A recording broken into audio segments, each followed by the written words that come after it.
and welcome back to another episode of Fright Mic. I'm Sam. I'm Liz. And today we are rolling with the laughs. We're continuing our theme all month long. Nothing but jokes here. It's a comedy of terrors month. We're doing the spooky and the funny. And today we are doing a movie that is so near and dear to my heart. It is a childhood favorite of mine. It's got Leslie Nielsen in it. It is Dracula, Dead, and Loving It. Directed by the Mel Brooks. Dracula, Dead and Loving It currently has a 5.9 out of 10 on IMDb. It has an abysmal 11% Rotten Wow. Tomatoes. Really? Yes, 11%. Ooh. Uh-huh. Woof. Uh-huh. I was like, wow, damn, okay. That's harsh. Okay, I know. I'll say off the bat that I definitely prefer Young Frankenstein to this movie, but 11% is really fucking low. I know. I honestly was just surprised. I thought maybe like, I don't know, 40%, 50%, you know, because it's a spoof or whatever. Yeah. So I'm like, it'll be low, but 11%. Wow. I know it's not, you know, like when you think about Mel Brooks movies, I feel like this one doesn't usually come to people's mind. Yeah. So, it's like Spaceballs. Yeah. Robin Hood Men in Tights. Blazing Young Frank. Is that Saddles. right? So I think this is one of his, like, not lesser known gems, but people don't talk about it as much as his other It's never it's never included on any of the like Mel Brooks collections. Yeah. You know, anthologies. Exactly. This one is always left out, and I'm like, people really hate this movie. And I think I maybe just like it so much because it is something I watched as a kid. It came out in 95. I was 5 years old. Yeah. So it just always has been funny to me because I liked it then, so I like it now. But yeah, I remember showing this to Luke for the first time a few years ago, and I was dying. I was laughing. I was having a good time. And he only laughed out loud once at the beginning when they're like, Dracula, Dracula, Dracula. And then the guy goes, schedule? Because he says, you know, like, oh, I have a busy schedule. And that was the only time he laughed. The rest of the movie, all the jokes, I was like, you don't even, wow, okay. You don't even find that funny. Yeah, I don't know. That's what Young Frankenstein was for me, because I, like, grew up watching that movie all the time. Yeah. And then I hadn't seen this movie until, like, way later in life. So, and I didn't even realize that it existed, really. Really? Yeah. I didn't even know that, and I didn't know it was a Mel Brooks movie. But here we are. I know. Here we are talking about it today. Hopefully you guys have seen it Well, I guess or we heard should have it. paired it with Young Frankenstein. That would have been cool. That would have been fun. Ooh. Well, Missed opportunity. when we do our Frankenstein theme Fuck in yeah. the future. We will include Young Frankenstein. Yes. Dude, fucking Mel Brooks, though, is like 100. I know. He's literally like, I think he's like 99. He's up there. He is alive. It's incredible. He's like our Yoda. Yeah, You know? Truly, yeah. I don't know why maybe because he's short. And he played yogurt in Spaceballs. Yeah. So I think that's why. He's our Yoda. I know. He is so old. And he's still going, man. Mm-hmm. I don't know if he's made a movie recently that I can think of. I would be shocked. I don't know. At what point do you just retire? I know. You never retire. The No. money never stops. It's just crazy and sad to think that, like, so many of his, like, main co-stars, like, he's outlived them. Like, Gene Wilder and Oh. Leslie Nielsen. I know, Leslie Nielsen. Like, it's crazy. It's sad. But also, like, I don't know, he's just, like, so epic. I love him. I know. He's got it too good. I feel like these people, it's like you get it too good and then either that or you got really good genes. Yeah. Oh no. He has, like, a certain style. You know how you got, like, the Quentin Tarantino style, and, you know, like, Mel Brooks has his own, like, humor. Absolutely. His own, like, dry, kind of political and religious. Yes. Yes. Like, making fun of all that stuff, but it's funny. Yeah. It's definitely his. I feel like you can always recognize his humor in his movies. That's something I'll definitely say about him. I agree. It's like some of those jokes, because I mean, maybe it's because my dad's a big Mel Brooks fan, but, like, you know, I grew up watching this movie, Spaceballs, Blazing Saddles, Young Frankenstein, and so many of the jokes just right over my head. But now that I'm an adult, like, but I don't know why. As a kid, it was like, even though I didn't get it, it was funny. Yeah, like, you just laugh because you whatever. Right. And this movie, I guess, maybe has not a lot of physical comedy, but a little more physical comedy. So I guess as a kid, it's just goofy. Yeah, and I think that's why I like Young Frankenstein, because there is more physical comedy to it. But there are things that they say where I remember, like, asking my mom what that meant. And she was like, it was inappropriate humor, but it was, like, I was curious, and this one doesn't, I feel like, kind of has it, but not, I don't know. Like, where Lucy comes back and is hitting on Jonathan outside of her crypt, and he's like, but Lucy, I'm British. And she's like, and so are these. And, like, voiced up her boobs. As a kid, I was like, her boobs are British? I was like, I don't get it. I don't get it. Yeah. Sure. I don't know, just some stupid stuff. I mean, I guess even as an adult, I don't get it. But, I mean, I get it, but... Yeah, as a kid, I was like, can my boobs be British too? Like, are my boobs British? As a 5-year-old, I didn't have boobs, but, you know. It's fine. Yeah. It's fine. Yeah. It's interesting that he chose to do Dracula and Frankenstein. I know. As his takes on it. Maybe they were, like, his favorites or something. It could be. Who knows? But either way, it's hilarious. I love this shit. What do you think of Leslie Nielsen as Dracula? I love Leslie Nielsen as Dracula. I love Leslie Nielsen, period. I know. I love him in everything. I love him in Airplane. Yes. I feel like I talk about Airplane a lot on this podcast. I feel like I talked about it last week. But, yeah, I love him in everything. He's just, oh my god, he just has that, like, deadpan face. Yes. With his humor. Well, especially this movie with him as Dracula and dealing with Renfield, like the total idiot. Sniveling. And he's like, when he walks in after the, like, Dracula's wives or whatever are, like, humping all over him, and then he tries to gaslight him and say, like, oh, you were having a nightmare. And he's like, it was so real. They were writhing and blah, blah, blah. Or I think it was at that point. Either way, Renfield is talking about something, and Leslie Nielsen just goes, Renfield, I don't care. Oh my god. Or when he releases him from prison, and Leslie Nielsen is Dracula, you know, he goes, like, floating down to the ground, and Renfield just throws his body out of the window, and he's like, Renfield, I meant for you to use the drain pipe. I don't know, it's so fucking good. There's just so many subtle moments in this movie that are so fun. Like, even in the beginning when Renfield gets there, and they're, like, signing the documents for him to buy the Abbey, and he gets the paper cut, and it's, like, literally gushing blood everywhere, and he's just like, It's like fucking Viago meets Hannibal Lecter. I know. Or, like, oh no, it was when he was walking through the spiderweb, that's when he says, I don't care, because he's like, I saw you walk through it, and then I just thought that maybe I could walk through it, but he gets all tangled up in the spider web. Yes. So many small things. And then when they're on the cargo ship, and he's, like, trying to stop him from going back and forth. Yes. And then they're talking about how he ate the captain. I love, and I still quote this in my everyday life, when he shows up to the theater to try to talk to Dr. Seward, and he talks to that like lady. Oh, the usher lady? Yes. Hello, can I help you, sir? And he tells her, you know, like, oh, go, you know, Dr. Seward's in the next box. Tell him, you know, you will go and you'll tell him there's a message for him in the lobby. And she starts to go, and he goes, and then, you know, you'll forget or whatever. You'll forget everything I've told you. Exactly. And she opens the curtain and says nothing, comes back and just, hello, can I help you, sir? And he goes, can I help you, sir? What is the matter? Why did you not tell him? About what? About the message. For whom? He's like, never mind! Myself. I will tell him myself. And for your miserable performance, you will receive no tip. No tip? It's like, I think that's gonna be like my favorite part of the movie. Because he tells her to forget it, so she does. I know, but then she comes back later when he's introducing himself. Then she remembers. Yes. It's like his face when she's like, Dr. Seward, there is a message for you in the lobby. And he's like, he's like in shock. She's such a fucking idiot.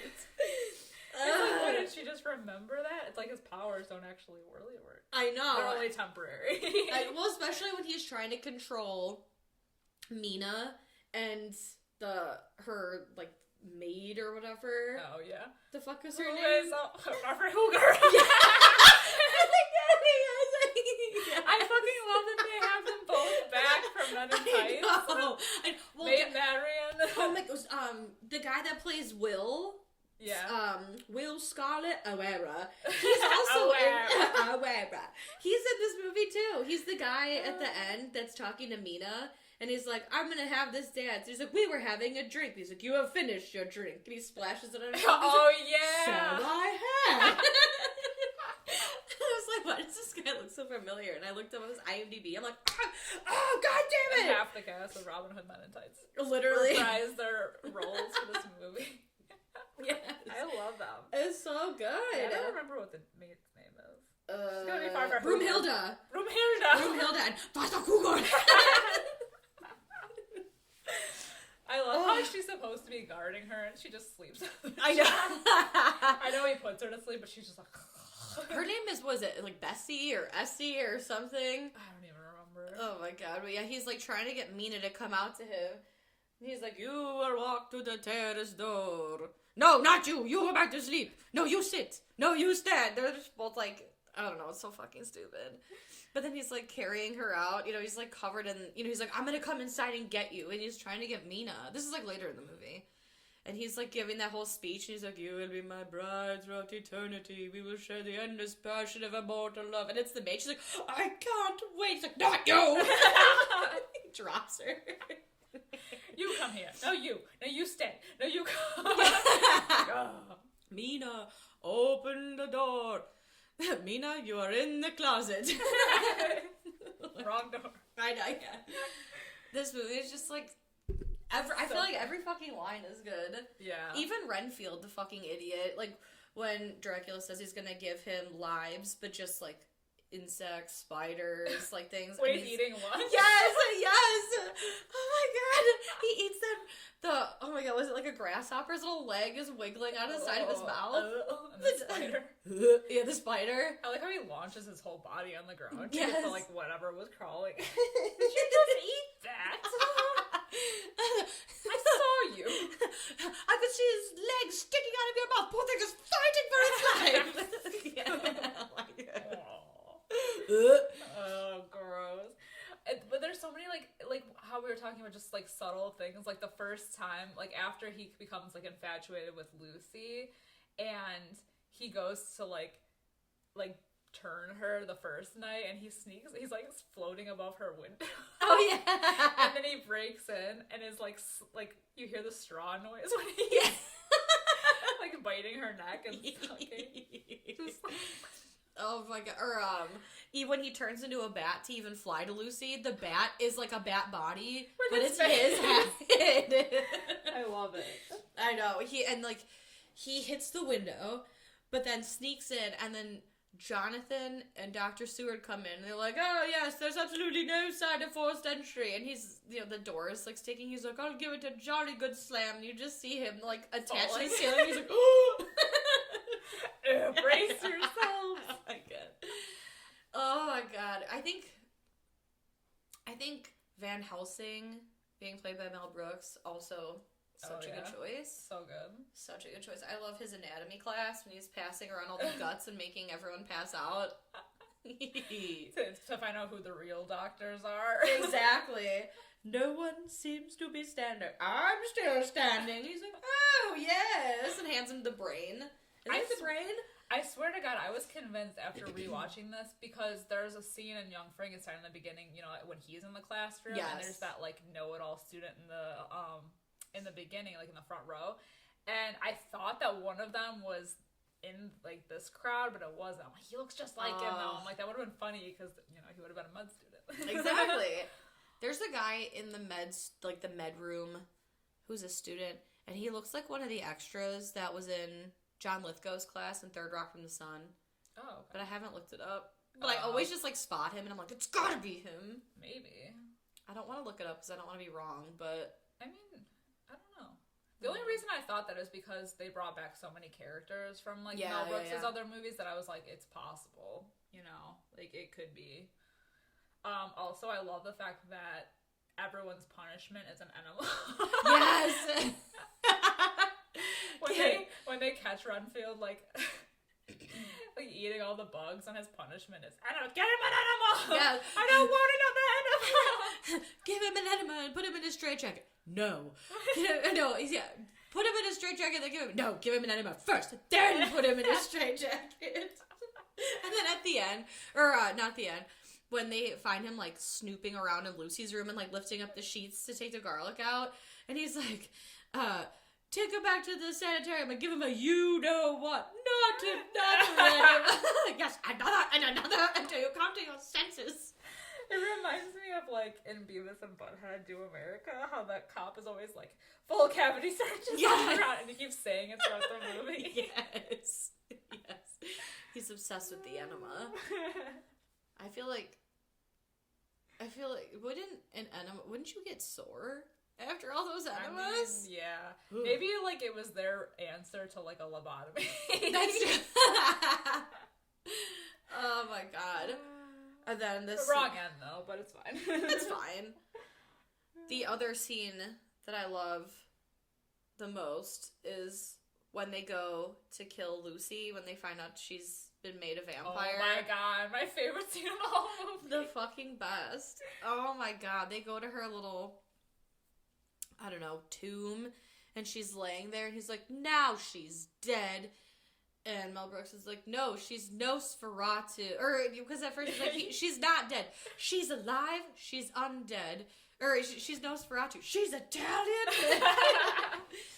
And then he says that they have to stake her through the heart, but it has to be done by somebody who loved her. And he's like, oh, I only liked her. He's like, I only liked her. Good enough. Good enough. And then he stands behind the wall. Oh my god, the fucking blood explosion. There's so much blood. She just ate. Oh, it's like killing a mosquito after they like just bit you. Like that one that was on my ceiling. Oh my god, yes. That like exploded blood everywhere. Disgusting. Gross. I love though after like they're done with the steak and they go back to the house and he's like, you have no sign of, I think they run into Jonathan and he's like, you have no sign of blood on you. Well, I've been to many stakings. I know where to stand. Oh my god. I've been to many stakings. It's so good. You gotta put newspaper down. It's so messy. It's like Viago. I know. I thought of that the second he said that. I was like, oh. You have to put some newspapers down. It's vampire staking and biting etiquette. Of course. You gotta clean up after yourself. I fucking love it. Know the way. Oh my god. What else? This movie is just, it's so funny. It's so funny. I love the Dracula story, though, in general. Like, I love that he did his own take on it because, I don't know, it's just so interesting to me. Even the Keanu Reeves one. Okay, Bram Stoker's Dracula starring Keanu Reeves. Weird casting choice. Really weird casting choice. He's like British surfer. I know. He's like, I've come to Carfax Abbey. Oh wait, is he by Mina. Carfax Abbey? Yeah, Mina, my one true love. I can't even fucking do his voice. It's like so stupid. I want to cover that movie on the podcast so bad, but it's so long. But I don't know. I have to rewatch it. I remember liking it, but just thinking that it was really long and that the casting choice was weird. I mean, Gary Oldman is like great and everything, but Keanu Reeves, weird. I know. Okay, going back to Dracula Dead and Loving It though, just to like tie in the two, because I just remembered this.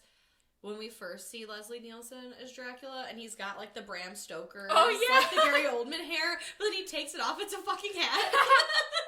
And then at the end, then when they have that ball to like expose who the vampire is, and the lady's like, may I take your cape? And he's like, no, but you may take my hat. And then he pulls off the hairpiece again. She's like, what the fuck? I think he did it in Spaceballs with Leia's, yes, they were like Princess headphones. Vespa's, like, headphones. Princess Vespa?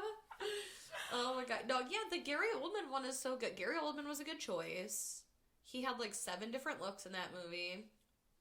Him as the beast that attacks them in the little maze thing. Yeah. Ugh. I remember that from being a kid. So spooky. Yeah, there's just things that stick with you as a kid that just scar you for life. Lucy in Bram Stoker's Dracula, when she's carrying that baby into like her little crypt to eat it. Yeah. First of all, I was like, that's horrifying. Yeah. But second, I was like, she is the most beautiful woman I've ever seen, and I want to be like her when I grow up. That's where my obsession with vampires came from. I wanted to be her. I love her. I even have that movie on Laserdisc. Yes! I used to look at it all the time because it had pictures on the inside, and Yeah. one of them was Lucy as the vampire. I was just like, Girl crush. yeah, honestly, that was probably my first girl crush. I remember Knife. reading, like, the Bram Stoker's Dracula when I was younger. It's so Probably boring. too young to be reading it, but Yeah. whatever, it's fine. I read the Great Illustrations version of Dracula, Yeah. where they kind of like put pictures in it I and think dumb that's it what down it for was. children. Yeah. Yeah, maybe.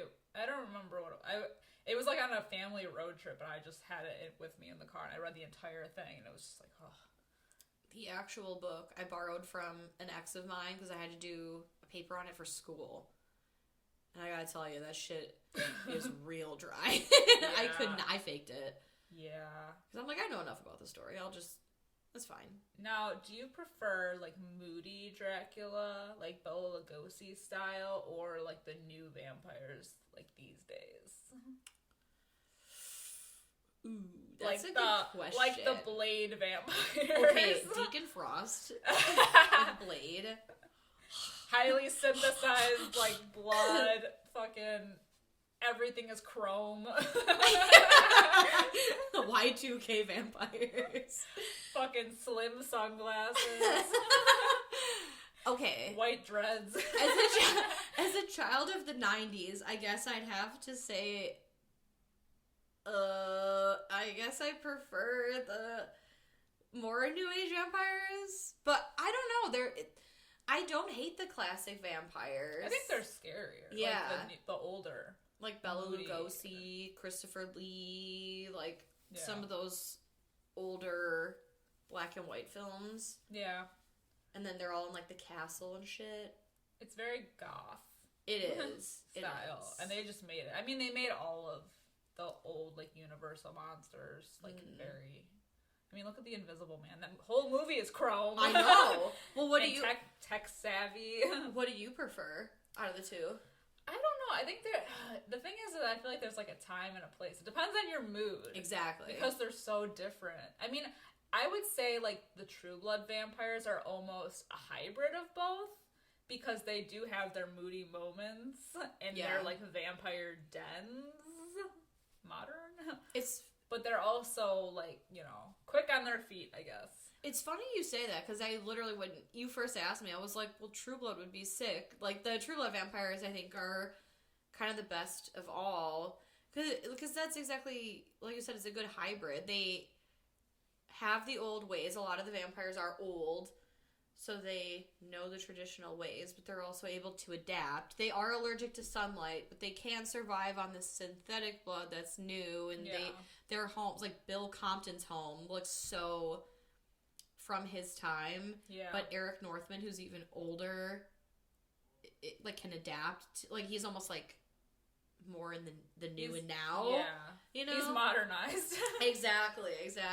But like the gothic story and like visual person that I am, I think that like the underlying old school Dracula vampire era is scarier. I'll say. Okay. Because I feel like I've seen, like, so many renditions of Dracula and, you know, whatever, that were in that era, that have that style, that were creepier, for sure. Because he's just, like, moody and brooding, and then now it's kind of just become, like, an action movie. That's true. With the vampires. That's true. Not that that's bad, but... The horror lover in me likes that, but I also do enjoy, like, I'll watch Blade. You know, like, Yes. Yeah.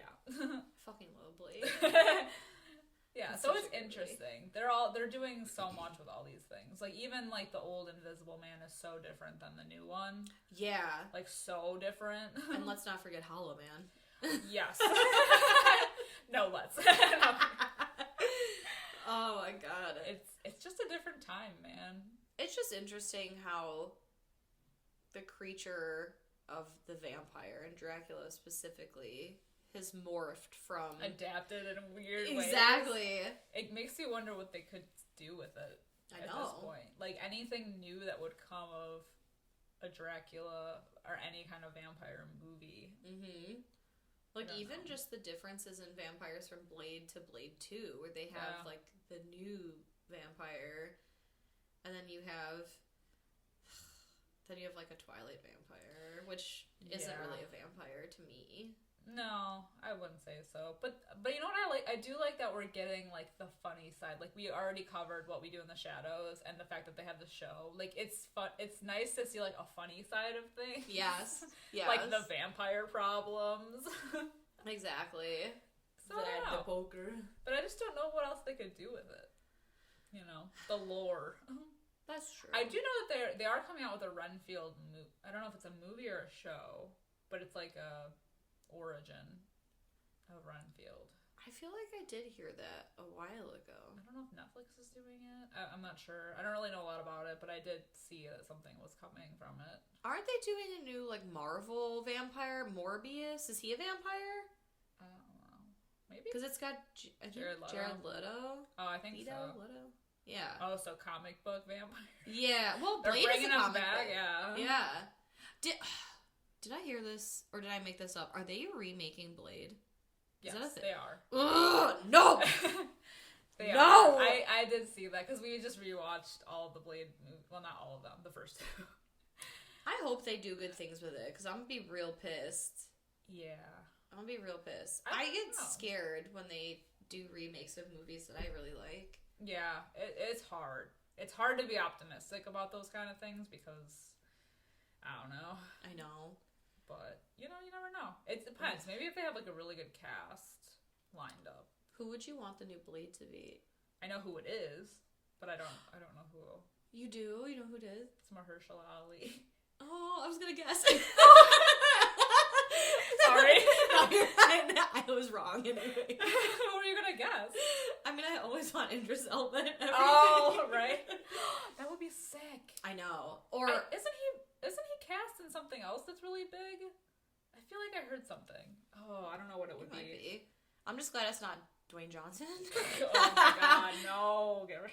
I mean, I also have the world's biggest crush on Ice Cube's son, O'Shea Jackson Jr. Ice Chip. Ice Chip. But I just don't feel like he's the Blade type. But I would still love to see that. Yeah, it would be interesting. So we'll see. But I hope that they, you know, I don't even know that I would want them to remake Van Helsing. Because, oh my god. So I like Van Helsing. I don't know if that's like an unpopular opinion. I've never seen it all the way through, to be Hugh honest. Jackman one? Yeah, I don't like Hugh Jackman, but I love Kate Beckinsale. I do not like Hugh Jackman. Ugh. I just don't. I like The Prestige, and unfortunately he's in it. And unfortunately? Get the fuck out of here. I don't know why. He just doesn't do anything for me. Like, The Greatest Showman, I mean, it was a fine movie. It was like a 5 out of 10 for me. But, like, the movie wasn't good because of him. It was good because of, like, Zendaya. And, like I don't even... It's a no for me. Get the hell out. I know, sorry. But, yeah, like, so Van Helsing, when it came out, it, like, bombed completely. And, like, the graphics are not great. But, like, I don't know. It's just one of those movies that, like, I always put on when I was younger, like, when it came out. And I don't know, man. But I feel like they might eventually... like, try to redo it. No, see, I'd watch that, because I haven't watched the old one. Yeah. But I do remember... Well, I haven't watched it all the way through. I do remember Monica Bellucci. She's one of his wives, though. Yeah. She is one of, like, the prettiest people I've ever seen. Yeah, and Kate Beckinsale's in it, and she's, like, the other... Well, see, that's the thing. His brides in that movie, they're all gorgeous. Mm-hmm. And there's a pretty sick, like, scene where they're attacking... the village, and they're like killing all these villagers, and it's sick. I'll have to give it a fair watch. Yeah, because I just hate. So many people shit on it. It's one of those like 2000s. Yeah, you know what I mean. It's like The League of Extraordinary Gentlemen. Yeah, I love that movie, and that's one that everyone shit on too. Right. So it's like in the same vein of yes. I don't know. See, I like a lot of things that people hate, so I find it so hard to like. That when people say they don't like something, that I'm like, oh, but why? But I grew up on that. I know. I feel like we've like come so far away from. Yeah, we've gone off the rails. We're keeping it in the vampire family. Yeah, that's fine. I think actually, speaking of this, there was I don't know if like they took this from Dracula Dead and Loving It, but the scene in Dracula Dead and Loving It where they're like at the ball, like toward the end, and they're in the mirror and he's like throwing her around, but he's invisible. There was a scene in Van Helsing like that where I remember that. Kate Beckinsale's at a ball full of vampires and she's the only one you could see in the mirror. So I'm like, ooh. I feel like they have done that in another Dracula movie, like an older one. Maybe. Was that in the book? Oh my god. I mean, I literally just said I didn't finish it, so I don't know. The parts that you did read. Yeah. Was it in Bram Stoker's Dracula? In the movie? Yeah. Maybe. I have to rewatch the movie. It's been so long since I've seen it. And I do want to watch it again because I don't know, I need fresh eyes. See, that's the sad part is it's a movie that I do put on every now and then, but it's just so long. Yeah, you have to be invested. Right. You can't just put it on and, have it on in the background. Sometimes I do because I know it's long. So, like, if I'm doing chores, I'll be like, I need background noise. I'll throw this on. It's kind of like I do that with Quentin Tarantino movies because I know they're long and I can throw it on. And because I've seen it a bunch of times, I can come in. Right. Like, you can come in at any time and be like, oh, okay, here we are. And then continue on with your day. But it's almost like at a disadvantage then because, yeah, I put it on every now and then, but sitting down to watch it in its entirety, I really don't do that often. We're not doing. I think the last time we watched it together, I'm pretty sure we watched it like really late at night. Yes. Like we started it at like 1 a.m. Yes. And like by 4, I was like, I know. Like, you're like, oh, it's over. And it was like dark and like moody, and it was warm, and I was like, yes, perfect environment for this. No, I need it to be like daytime. Daytime television hours. 1 p.m. Optimal viewing for a Dracula movie. Right after coffee. Yes. Wide awake and wired. Oh, but I know you don't drink coffee, though. but... Well, it's not bad, though. It's not bad, no. I think it's that's another... I feel like that's another movie that a lot of people don't get... I mean, I don't want to say, like, get the hype, because it's not hyped, but I think it won awards. Oh, probably. And there are people that I have spoken with. I always thought this movie was kind of held in high regard, but it seems like the more people I talk to about it, they're like, it's pretentious. It's a Francis Ford Coppola. It's not that bad. It's just long. And the source material it's based on is also long. And it's really fucking dry. And it's all like Jonathan Harker's journals and shit, you know? Well, yeah, and that's what the book is, mostly. Right. The book is mostly Jonathan and his whole thing. Mm-hmm. From what I remember. Like, it was a lot of that. There was very... Like, I think there's like a portion in the beginning where he initially goes to meet Dracula... But then, like, there's a whole chunk of the book where it is nothing to do with that. Exactly. It's like his whole side story. And that's when you're kind of like... Well, because he gets trapped in the castle. Yeah. You know, he gets trapped in the castle, then he's fighting, you know, he gets stuck with the whatever, and then there's the wolves outside, and he's climbing, you know, he sees Dracula climbing on the side of It's so dry. It's so dry. And then there's the whole investigation aspect of the book from... Dr. Van Helsing. Ugh. Yeah, it's a lot. I do remember the book being a little bit hard to like get through, but I don't know. I mean, just think about how many adaptations of this story have come out. I mean, think about like even just like the Hammer films that have come out, the different versions. You know, Dracula meets Frankenstein, Dracula, you know, whatever. Right. Like crazy. And then you get Blackula, and then you get a Vampire in Brooklyn with Eddie Murphy, and then like Scooby-Doo does vampires. Scooby-Doo meets Dracula. Exactly. Like Dracula is everywhere. There's tons of iterations of him, tons of forms of him, but it is a lore that's old, and it comes...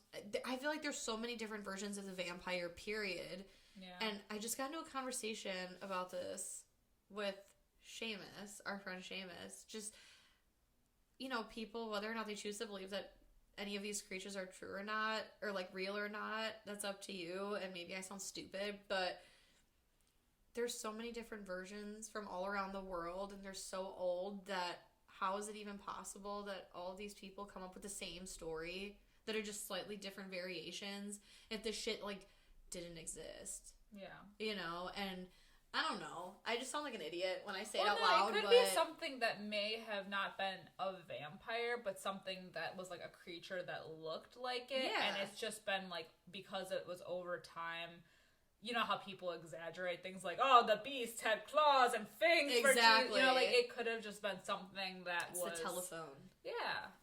You know? Yeah, do I think that Dracula, as in the movies, exists in real life? No. But is it possible that there is a blood-sucking, maybe, possibly, undead... I mean, I don't fucking know. Like, creature out there? Yeah. Why the fuck not? I don't know. I can't prove that he does exist the same way that you can't prove that he doesn't exist. There's tons of stories about him. I mean, that's proof to me. It started with him in a cave with, like, tusks for teeth, and then Harry now he's, Palms. like, suave in a mansion. Yes. A castle mansion. Oh my god, talking about suave. Dracula 2000 with fucking Gerard Butler. That's a movie that got shit on that I agree that needs to be shit on. It is so bad. And it's got Hyde from that 70s show. Oh, fucking Danny Masterson. Oh my god. Isn't he like canceled? Didn't he like he's like on trial for things. Yeah. But yeah, I remember watching that back in the day because I'm like, ooh, a vampire movie. Let's watch it. And I mean, obviously, like Interview with the Vampire. Yeah. Or not Interview with the Vampire, but yes, Interview with the Vampire came out, and then another Anne Rice movie was adapted. It was Queen of the Damned. That movie, that shit. Pure gold. I will hear no different. It's got the 2000s like bluish green filter. Yeah. It's got that fucking new metal soundtrack to it. For Christ's sake, Jonathan Davis not only did the voice of Lestat, but he made a little cameo in it. That movie, 12 out of 10. It's so funny how different those movies are. I know. Like, so different. And then you get Dracula 2000. Pass. Pass. Yeah. There's just, I mean, honestly... There are so many Dracula movies. There are so many vampire movies. And now that there's this, like, resurgence of them redoing, like, modernizing and redoing these Universal movie monsters. You know, they tried to do The Mummy with Tom Cruise, which, like, was shit. And then Invisible Man was good. So, like, I don't know. I'm just, like, there's hope. It's a 50-50 shot. I know. And you know, hopefully... it can be done again, and I'll watch it. I mean, I'll always fucking watch a Dracula movie. Yeah. Really any vampire movie, but Dracula, you know? Yeah. His origin. I don't know. I know that Guillermo del Toro did Blade 2, but I would actually be interested in seeing, like, his, like, gothic approach to it. He's such a visual, like, a stunning visual person. Mm-hmm. It would be interesting to see him, like, revive it with his whole vision. I know. That'd be sick. Yeah. He's so good with creature design. Like, if he did, like, a Dracula origin story, could you even imagine? Didn't they do a Dracula origin story? Wasn't it called Dracula Untold? Yeah. With that Luke Evans. Yeah. That was actually not that bad. Honestly, yeah, I didn't hate that. I thought I was going to hate it, but I didn't. Yeah. That was more so his days, like, before. Like, it was during the transformation, because it happens at some point, but, like, it was, like, the person he was before he was, you know, it. Yeah. They even okay. I feel like we haven't talked about Dracula Dead Loving It in a minute. I'm so sorry. This like went off the rails so much, but they talk about Dracula. Well, they talk about Vlad Tepes in Dracula Dead Loving It because they ask if he is related to Vlad Tepes, Vlad the Impaler. Yeah, that's it. That's all I had. Yeah, that was my comment. Well, just to close out Dracula Dead Loving It, he wants to bite Mina. And then, but it's interesting because he takes her away to go to, like, his other lair, which no one really noticed before. Yeah, he's like, oh, that old abandoned chapel on the top of the hill, I moved my coffin there. And he tells us to Renfield, but he's like, but don't tell anyone. Make sure you're not followed. And what does he do? He, like, does that thing where he's like, oh, I have to outsmart them. So he takes one step forward, one step to the left, one step to the right, lost them, and then goes, and they're... I made this way walk right up there. And then the messenger's like, Master, they don't know that I'm here. I outsmarted them. Oh, I think they went up there. He's like, you idiots. He went up in there. They followed you. Yes. But yeah, I agree. Yeah, this big abandoned chapel that no one thought to look in. Oh, it's so interesting. But yeah, so he goes to like bite Mina, but then he's fighting the three of them. So there's this whole four-way Scuffle. Yeah, fight scene. But the sun is coming up, and Van Helsing rips one of the planks away, and then opens the curtains, but he turns into the bat. Which the bat reminds me of What We Do in the Shadows too, because Viago says, he used to be really good when he's talking about Vlad, and he's like, oh, but he never gets the faces right. Oh, yeah. So it just reminded me of that. But yeah, his little bat body is up there, and then Renfield's like, Master, from the roof, and opens the panel and just fucking fries him. And as he's falling to death, he's like, Renfield, you asshole! But then he carves the little smiley face in his ashes. Yeah. He's like, you're starting to look like your own self again. The end. Oh, and then of course Van Helsing gets the last word. Yeah. He needed that last word. Of course. Ew. And that sums up the movie. What a long way to get to the end. I know. We took the longest detour. We talked about every other movie. Every Dracula story ever told. Yes. In the time in like the 5 minutes that we've described the ending of this movie. Literally. So let's get to the ratings then. Alright, ratings. I'm gonna give it a 3 out of 5. That's weird, because I'm also gonna give it a 3 out of 5. I mean, it's an alright movie. I was gonna give it a 2.5 out of 5, because it is what it is, but yeah. I'm giving it the extra point, because I love it. It reminds me of my childhood. It's just wacky. It's wacky, yeah. It's a good time. Yeah, it's a good time. I love Mel Brooks, so, anything he does, I really like. Yeah, like I said in the beginning, it's not my favorite Mel Brooks movie, but it's a good time. It's a good time, and I love Leslie Nielsen, and everybody in this movie is hilarious, so. I know. I never regret watching it. It's one that I throw on often, and I quote all the time. I feel like that and Drop Dead Gorgeous are movies that I quote all the time. And unless you've seen Drop Dead Gorgeous, you don't know what the fuck I'm talking about. All right, well, now that we've gone on this long-winded journey, we've talked about every vampire possible. We are going to call it a day here. That wraps it up for our second to last episode of this month. Hopefully you've been laughing all month with us. If you have seen this movie, let us know what you think. If you haven't, please go check it out. It is, honestly, it's funny. It's stupid, but it's funny. And if you like Mel Brooks, you'll understand the vibes. But let us know what you think over on Facebook, Instagram, Twitter. We are at Fright Mic Podcast. I believe Twitter is Fright Mic Pod. We are also on YouTube. Audio is over there, so if you prefer to listen to us over there. Hell yeah. We're still, of course, working on our video. I'm sick of saying it. One day I'll just see our faces pop up and just be pleasantly surprised. This is what these bitches look like. Holy shit. We are also on Patreon, so for just a couple dollars a month, you can support our show. You get extra spooky content for doing so. We usually like to review newer movies over there. Sometimes we do fun little rants, tangents, lists, all kinds of goofy shit, so make sure you check that out too.